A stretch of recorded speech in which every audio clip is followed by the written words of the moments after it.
อย่าตีหัวลูกพายมั่งปะน่ะไม่เอาเลยกล้ามเนื้อไม่ไหวไม่พายบังเสี่ยงตัวอะไรไม่รู้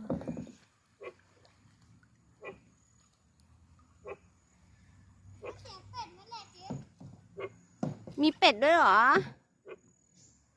พายไหวไหมพ่อพายหรือหนูพาย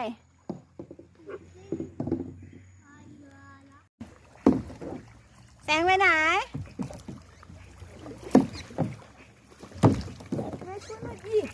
ถ่ายวิดีโออยู่โอ้ยน้ำกระเซ็นโอ้ยเฮ้ยรอดช่องนี้แ